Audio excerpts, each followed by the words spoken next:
Looks like we got a little floater in our bottle. Look at that.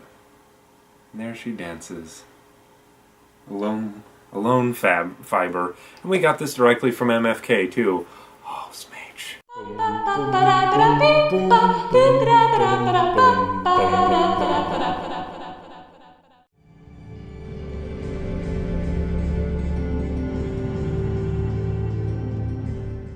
Before, it was a first impression on some fairly still new noses, and now it's a full bottle on some slightly older noses. Slightly. Yeah, maybe slightly. like a day older. But of course, you know we are talking about the majesty that is Absolue pour le Soir, Maison Francis Kurkdjian. As good buddy Eugene has said, the color here evokes the wonderful memories of piss. Some really dehydrated piss. So yeah, let's just jump to it. The bottle, as per always with Kurkdjian's 2-ounce bottles, just exquisite.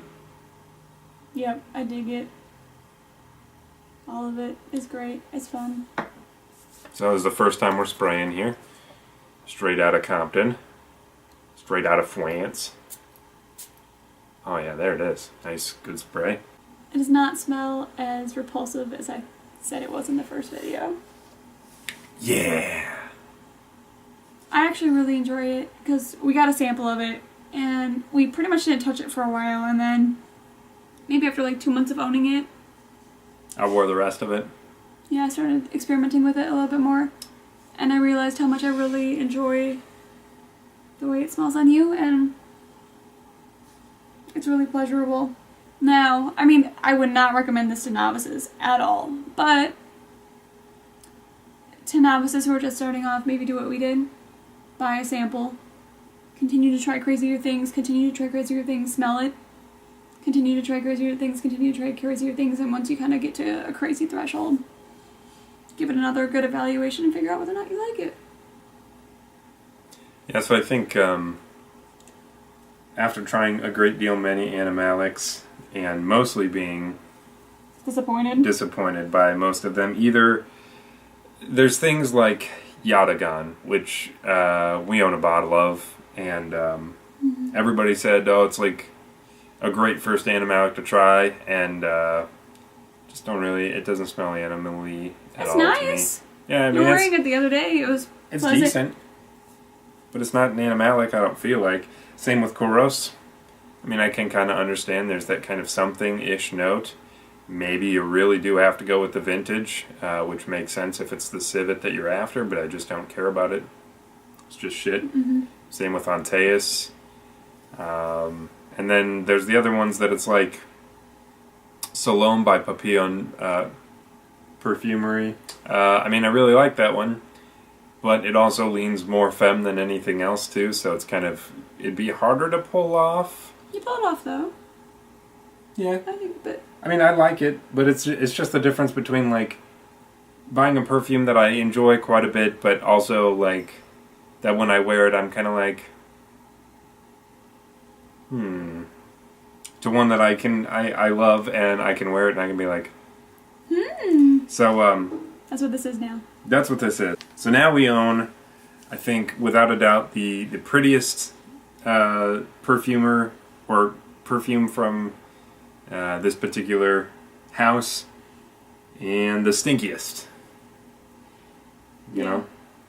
And it's weird too, because like reading a lot of reviews about this one, pretty much anybody who's worth their weight, who's been around long enough, loves it.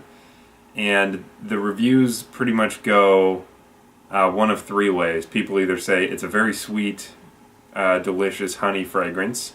Number two is that people say it's a very beautiful resinous fragrance that has deep religious undertones. And number three is people say it smells like piss. Other people still say it smells like unwashed nether regions of the feminine persuasion. You know, and the list goes on. But yeah,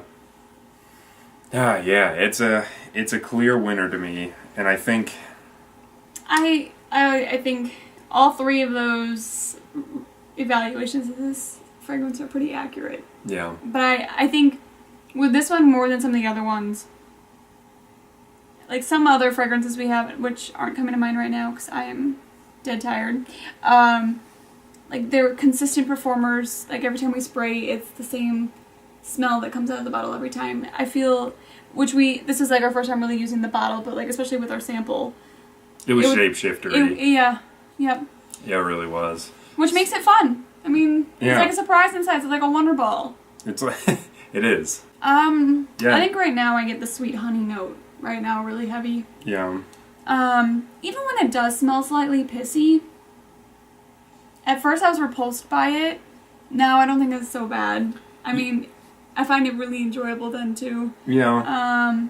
I'd say here's the thing. It's the difference between an animalic perfume that can really actually just smell like you've been tussling with an animal.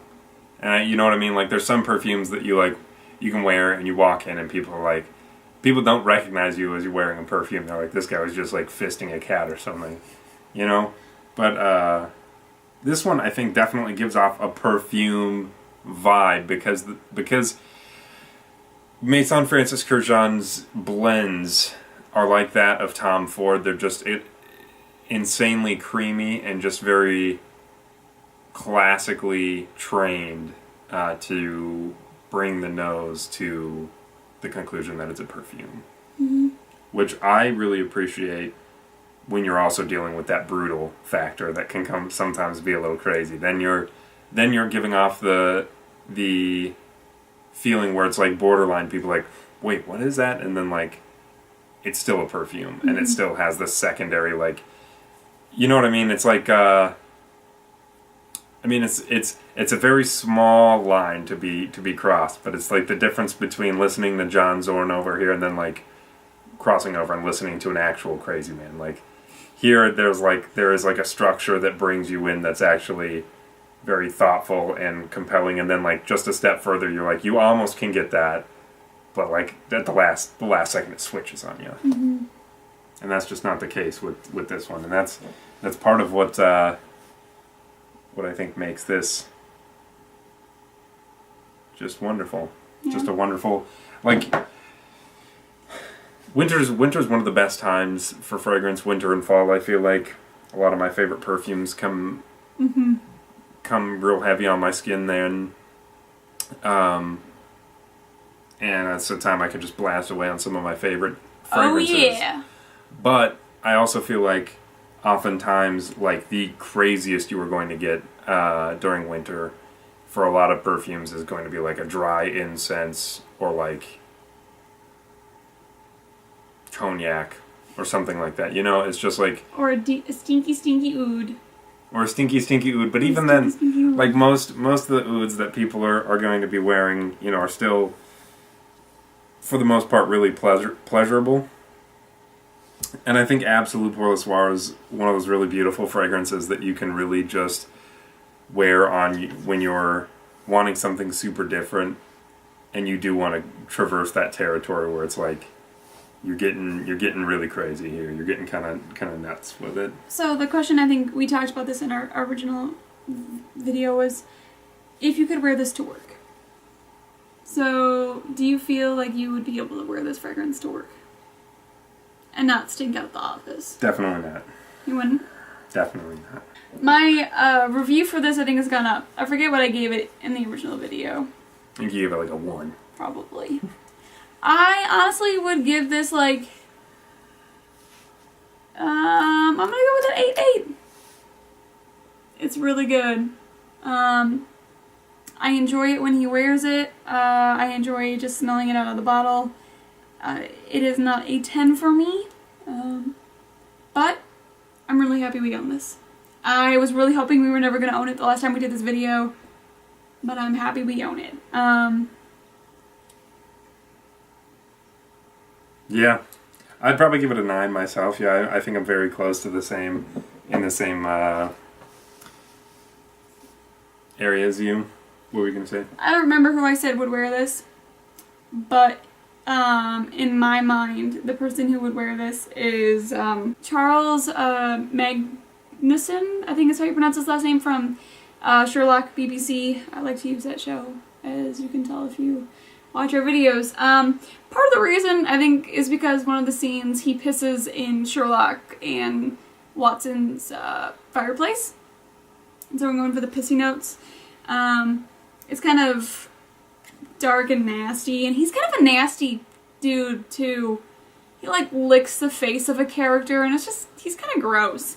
But at the same time, he's also pretty suave and pretty smart and cunning and things. He has a really cool house. Does that count for anything? So yeah, I think he would wear it. He would for sure wear it. He would own like 6 liters of this thing. He'd have MFK on speed dial because he's got blackmail on MFK. So he just has like a monthly supply being shipped to his house. I would say William Burroughs.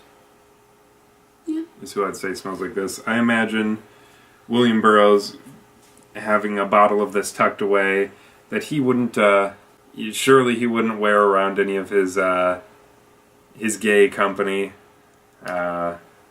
But as soon as he's home alone by himself needing inspiration for his texts, he's spraying it all over himself and then getting to work in a frenzy writing this shit as he's also consuming heroin. Now I just imagine as he's giving his little Thanksgiving speech that he has just applied a heavy dose of this and he's just sitting there like, yeah, fuck him, dude. Who needs it? 10-20 fuck 'em. 10-20 fuck 'em, dude. So that's my guess. I'd say William Burroughs. Not even a fictional character, just a real life radical. Yeah, well, that's that. That's that. You can now see the progression of baby nose to toddler nose. Yeah, dude. So I would say, you're gonna have a hard time getting a hold of this guy. He's really expensive in the States. If you buy him through the MFK site, it's cheaper. Yeah, so here's the deal. People said this is getting discontinued because Lucky Scent stopped carrying it. Maison Francis Kurjan replied to allegations when someone emailed them that this is getting discontinued. Asking if this is getting discontinued. He said absolutely not. It's one of his favorite fragrances in the house, if not his favorite fragrance. And he had no intention of getting rid of it. But the other twist to this story is Maison Francis Kurjan sold out to Louis Vuitton. Lord Voldemort. And so I would suggest, if you wanted to get a bottle of this, to do so soon, which is why we have purchased our bottle here, and it's like just becoming spring. And you're like, what the fuck? Why'd you buy this? Well, that's why. Because either reformulation or discontinuation seem to be possible on the near horizon. I'm not really sure what type of role Louis Vuitton will play in this. Yeah, and where Kurjan is standing as far as how many,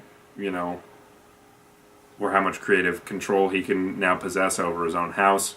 Surely, probably a lot, considering it's his namesake, but who knows? Who knows? I'm just saying, if you want to get it, maybe get a bottle here soon. As Jess said, it's a lot cheaper to get it off the website. People are hiking prices. They're fucking gouging prices on eBay because they're... I know our Neiman Marcus, so we have a Neiman Marcus in our area, and they just recently got like all of MFK's line, except for this one. Yeah. This was something that they didn't even have at the store for us to sample, but I think it's at least $200 plus. And then for us, when we bought it through MFK plus, the changing of currency and foreign transaction fees and stuff, I think it was less than 140 or something like that. Yeah, it was right around there, 140-ish. Yeah. I'd definitely give that a try. Because of all the factors that we talked about here, and but it's not for the faint of heart. Not for the faint of heart. It's really not. Not a blind buy. I wouldn't recommend a blind buy. No, you're going to be disappointed if you do a blind buy. You're going to have to really barrel through this. It's like a Dark Souls of fragrance here. You're really going to have to. Yeah, get good, dude. Get good. Well, while she's over here doing her thing, I'm going to tell you, folks. I think Absolue pour le Soir is kind of like an equal and opposite point to L'air du Desert Marocain in a very weird way. I think they both scream like balsamic, dry. Although this one you could call it kind of sludgy. I feel like. I also feel like it's kind of a dry perfume in a weird way. Mostly the resins. The honey I feels like is super sticky and sludgy. But I feel like you still kind of get that warm, comforting kind of smell from underneath it that you get from L'air du Desert Marocain. Only I think one is intensely crowd pleasing. And I think the other is... That's just one, obviously. Obviously. I think this one... I think it's the difference between an art house film that also you can show to just your bros who have never seen an art house film before, and you can all get some deep, pleasurable experience out of it. And then I feel like this one might be more along the lines of... The Cremaster Cycle. Yeah, probably. Okay, yeah, probably something like the Cremaster Cycle, where you're really not going to recommend it to many folks. You're not going to watch it with many folks, but when you spend time with it, it's an immensely rewarding and pleasurable experience that's also very complex and intricate. And still, for me, both are very...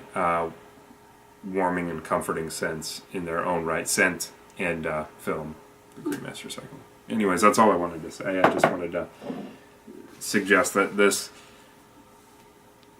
carries a very similar vein in its complexity and its ability to make you kind of work your way through unpacking the notes and kind of the heady atmosphere it brings. And I feel like it's a similar season and occasion type fragrance